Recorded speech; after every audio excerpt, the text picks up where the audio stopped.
You want to pick a brand new main to start the year off right, but you have no idea what the game plan is for that character that you picked up. Well, today I might be able to help you out. I'm going to give you some general tips on how to approach every single character in Street Fighter 6. For Ryu, light Hashogeki is usually used up close to allow Ryu to maintain his pressure.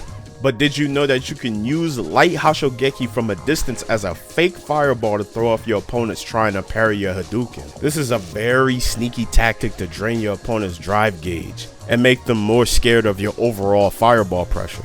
Ken has some of the most versatile and scariest close range pressure in the entire game. But when you're not up close, make sure to utilize Heavy Dragon Lash as a means to getting your opponents and be +1 on block. From there, you put your opponent in a forced mix-up situation where they have to guess between a crouch and light punch or a throw.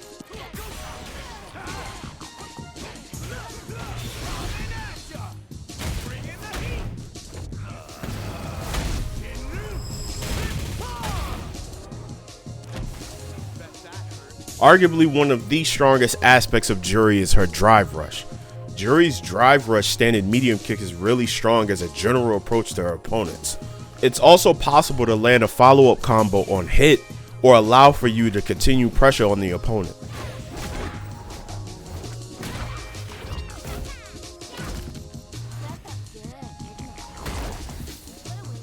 Chun-Li has some of the strongest buttons in the entire game with crouching medium kick and standing back medium punch. In neutral, make sure to use these in tandem with her light buttons, which makes Chun-Li's pressure extremely strong.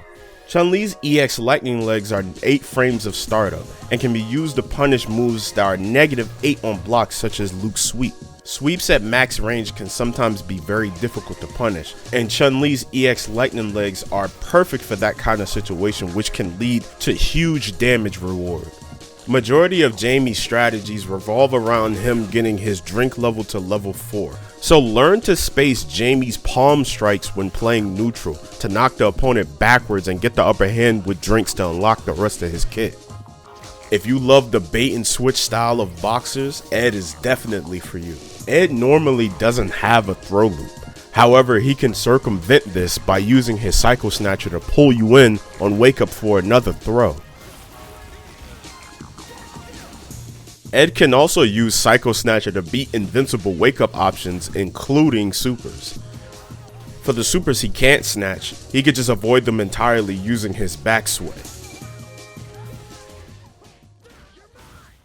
Cammy's crouching medium punch, despite it not being a low attack, is one of her best pokes for attacking opponents. Be sure to utilize this move as a whiff punish and special cancel into Spiral Arrow if you are confident enough. Otherwise, just cancel it to drive rush to increase your damage.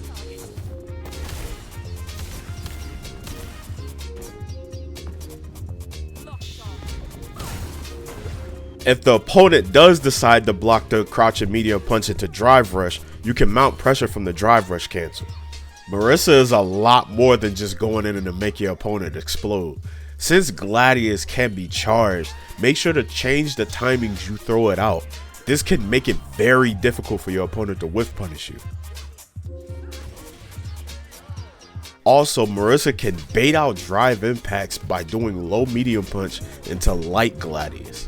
For Kimberly, after a throw in the corner, use drive rush, crouch and heavy punch into arc step feint. This leaves Kimberly at +2 frames of advantage and allows Kimberly to continue pressure with a crouch and light punch, and most importantly, stops your opponent from pressing buttons.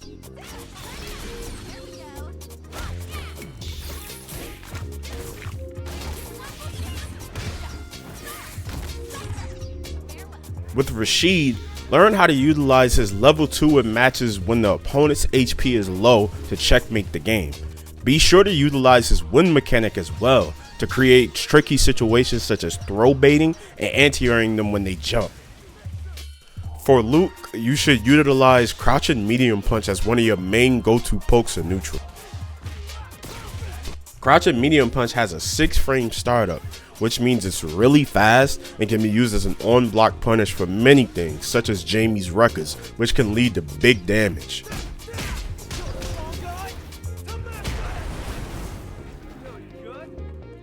For Zangief, Did you know that you can go to the character select screen in your menu and pick a better character?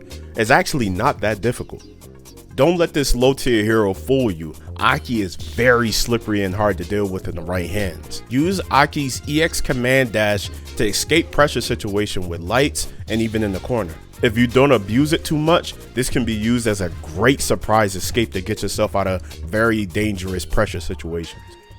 With Manon, whenever your opponent is in burnout, Manon can abuse her standing medium punch to pressure the opponent. They have to use strike invincible moves to escape this situation, so to be sure to pay attention to the super meter. If you play it patient and get the right read, you can start scooping these boys up with a good old level 5 metal command grab. For Guile, when you have your opponent in burnout, be sure to take advantage of his level 2 super Sonic Puncher. It's a very easy way to chip your opponent out and finish the game easily.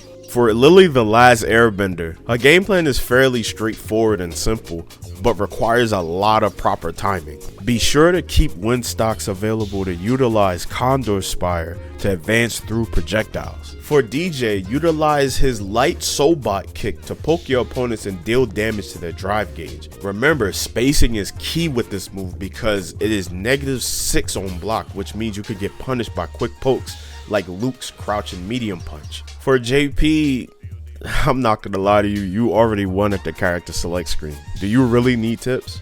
Be honest with me. For Blanca, make sure to use air rolling attack to defensively protect yourself from throw attempts on defense. The non-EX version is unsafe from -2 all the way up to even -4, while the EX version can be made +6 all the way up to even +8 on block, which at that point you could take your turn back. Honda's clap move is a move that Honda players tend to forget when it comes to dealing with non-OD projectiles. A big bonus to this move is that it advances Honda forward, allowing him to gain ground on opponents that want to stay away from him.